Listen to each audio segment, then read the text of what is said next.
किसी औरत की गीली आंखों में छलक आई। इबारत को पढ़ना कोई सहज बात नहीं है। जिस विकसित मातृत्व की छांव में तीन तीन बच्चे पल रहे हो, उसी को बांझ कहना कितना उचित होगा। क्या बांझ की परिभाषा किसी स्त्री द्वारा प्रसव वेदना सहकर संतान उत्पत्ति करने भर से जुड़ी है?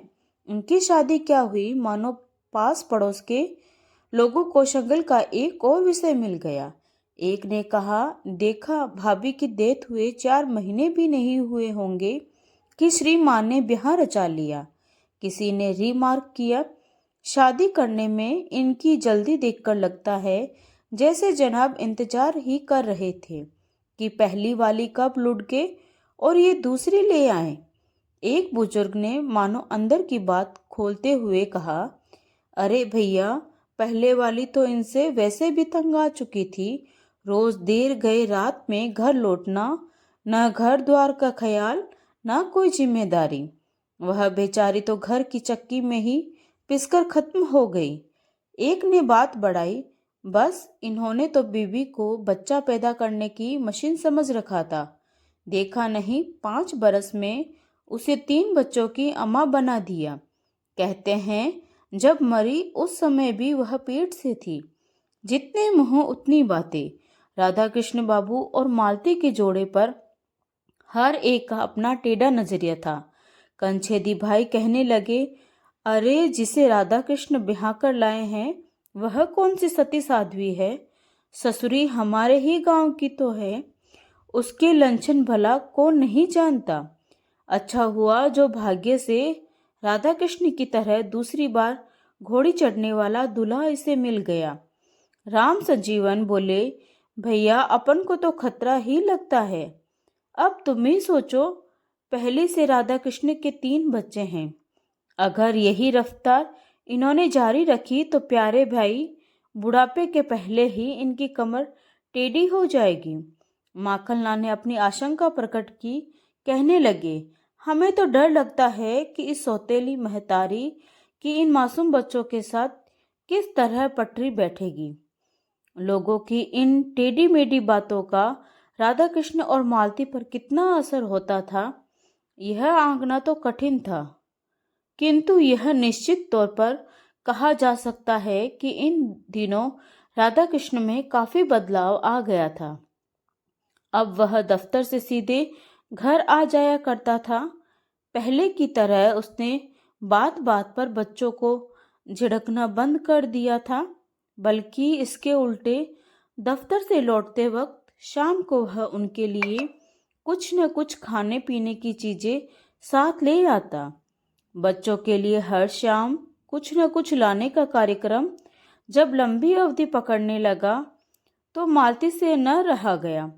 एक दिन उसने कह ही दिया, मैं तो कहूँ बाजार से यह सब रोज लाने की बजाय तुम मुझसे बता दिया करो कि क्या खाना है, मैं खुद बना दिया करूँगी। अब तुम ही कहो, आज जो तुम लाए हो वह पाव पर बर्फी 10 रुपए की तो होगी ही, और मैं कहूँ इसी 10 रुपए में घर में कोई ऐसा पकवान बन सकता था जिसे पूरा घर भरपेट खाता। राधा कृष्ण सोचते थे, मालती गांव की लड़की है, उसे शहर की बर्फी मलाई की चाह होगी। आज उन्होंने उसका जवाब सुना तो तबीयत झक रह गई। राधा कृष्ण ने मुस्कुराकर कहा, तुम ठीक कहती हो, कल रविवार है, सुबह के नाश्ते में हलवा हो जाए। बहुत दिनों से बच्चों ने भी नहीं खाया है, सो हम सब कल डटकर चखेंगे। हलवे की बात सुनकर बच्चों की जीभ में पानी आ गया। टिंकू बोला, नई मम्मी से हमारी मम्मी जैसा हलवा भला कैसे बनेगा? मालती ने नटखट टिंकू को अपने पास खींचते हुए कहा, बेटे, नई मम्मी पुरानी मम्मी सभी एक जैसा हलवा बनाती हैं। घी, शक्कर और सूजी मिलाओ, बस टिंकू का हलवा तैयार है ना। मालती ने आकर इस घर को कुछ इस तरह संभाला था कि बच्चों को उसने यह महसूस ही नहीं होने दिया कि उनके ऊपर से कभी मातृत्व का साया उठा था। मालती माँ की पूरी ममता उन पर उड़ेल देती। बच्चों की देखभाल, घर का सारा कामकाज और उसके राधा कृष्ण की जरूरतों का ध्यान रखते हुए वह सीमित आमदनी में गृहस्थी चला रही थी।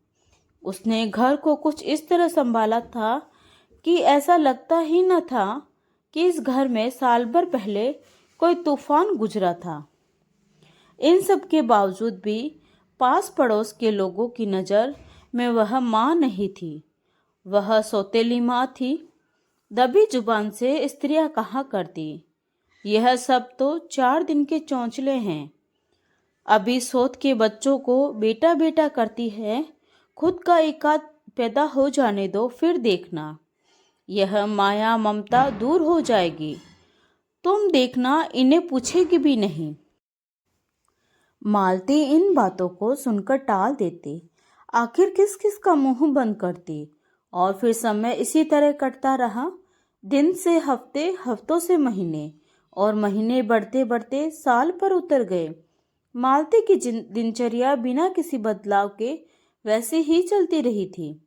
बस एक ही बात जो अब लोगों को खटकती थी, वह यह थी कि इन 10 वर्षों के बाद भी उसकी गोद हरी नहीं हो पाई थी।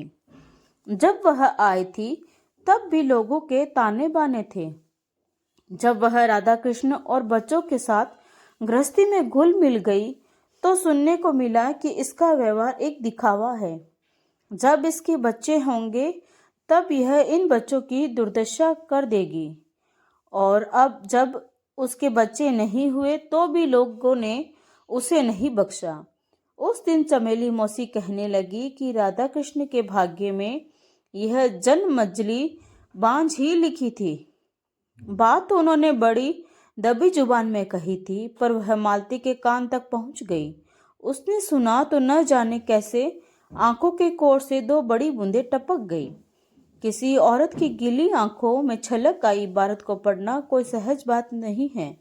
जिस विकसित मातृत्व की छांव में 3-3 बच्चे पल रहे हो, उसी को बांझ कहना कितना उचित होगा। क्या बांझ की परिभाषा किसी स्त्री द्वारा प्रसव वेदना सहकर संतान उत्पत्ति करने भर से जुड़ी है? मालती, जिसने अपने मातृत्व को इन बच्चों के साथ पूरे तौर पर जोड़ लिया है, उसे बांझ कहना कहीं मातृत्व का अपमान तो नहीं हो जाएगा? पर कतरनी सी जुबान चलाने वाली चमेली मौसी जैसी स्त्रियों के पास इतना सब सोचने का समय कहाँ है? फिर एक बात और भी तो है, बांझ तो उसे कहा जाता है जिसमें प्रजनन क्षमता ही ना हो। जहां तक मालती का प्रश्न है, उसने तो सोच समझकर बांझपन ओढ़ रखा था। उसे लगा था कि इन बच्चों की परवरिश में कोई कमी न रहे। वे बच्चे जिनकी मां बनने का दायित्व इस घर की दहलीज में कदम रखते ही उसे मिला था। कोई यह न कह सके कि खुद के बच्चे हो जाने के बाद मालती ने सोच के उन बच्चों को तिरस्कृत करना शुरू कर दिया जिन पर कभी वह जान छिड़का करती थी।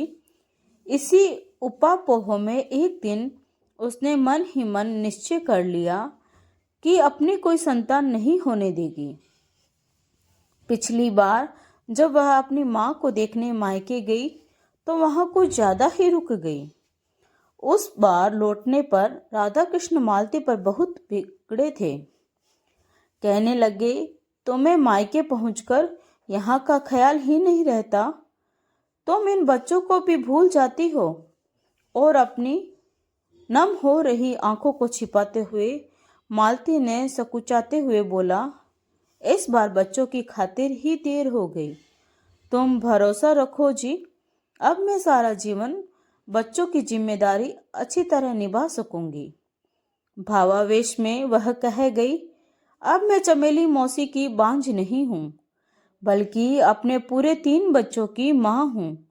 राधा कृष्ण मालती को एकटक देखे जा रहे थे। उन्हें लगा जैसे मालती उनकी दूसरी औरत नहीं है, बल्कि वह पहली पत्नी शोभा का ही प्रतिरूप है। वे केवल इतना ही कह पाए, भला ऐसी क्या जल्दी थी? कम से कम ऑपरेशन करवाने के पहले एक बार मुझसे तो पूछ लेती।